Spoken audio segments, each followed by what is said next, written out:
I wrote analysis for Stratfor a few years back talking about hotels being embassies of the future, and that's back when terrorists were targeting them with large vehicle-borne improvised explosive devices.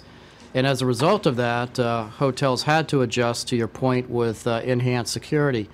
I think what we're going to see after the horrific events in Las Vegas is some new protocols put into place, perhaps specific dogs that are capable of sniffing for weapons in the lobby, maybe walk through metal detectors, perhaps some form of rapid name checks on persons as they check in. But there's no doubt that this is a game changer for the hotel sector and the entertainment business as you look at how do you protect these megastars when they're on stages. And the other point that maybe I keep bringing it up because it just occurred to me, and it's just that if you're planning something, you're probably not from the town where you might be, but a lot of times these are people that come to a place to perpetrate some horrific evil crime, and they're not staying under an overpass or in I guess they could do Airbnb, but they're probably in a hotel somewhere. So if you had an idea of the comings and goings of these people, you might stop a lot of this stuff, theoretically, right? Well, on paper, yes. Let's not lose sight of the fact we've seen these kinds of attacks before, actually orchestrated from inside of hotels, which we saw unfold in Mumbai.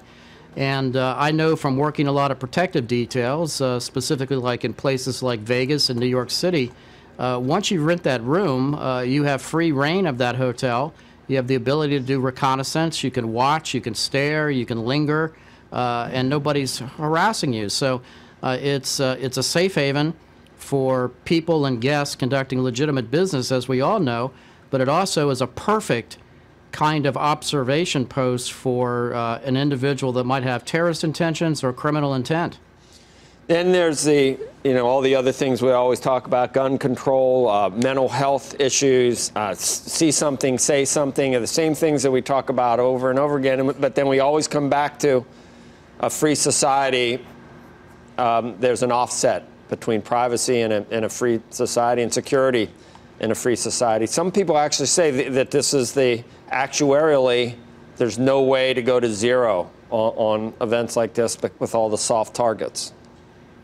Well, I think that's correct. There's not absolute security anywhere, and regardless of the location or the person or the VIP, it's impossible to predict any possible kind of attack that could take place.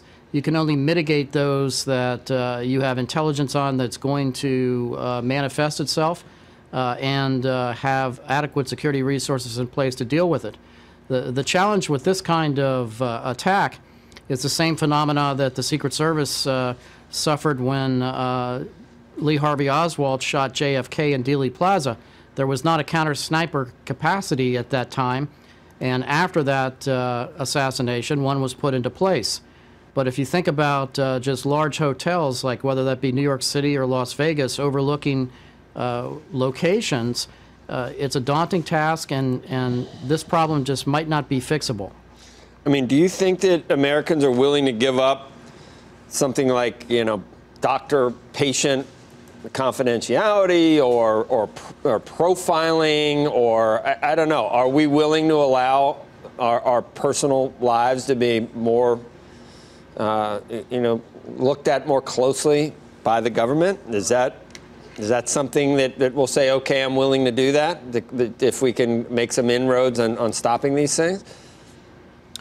I think that there's a fine line there. I think many people are already at their wits' end and trying to deal with just getting on the average plane. I mean, think about this from a conceptual perspective is, look at the transportation sector. It's impossible to screen the volume of passengers getting onto trains or subways around the nation on any given day.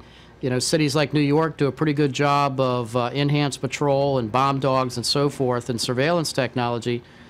So I think what you're going to see is a combination of a technology solution here for hotels combined with enhanced surveillance of the actual hotel, and enhanced coverage of guests as they check in, maybe very quietly.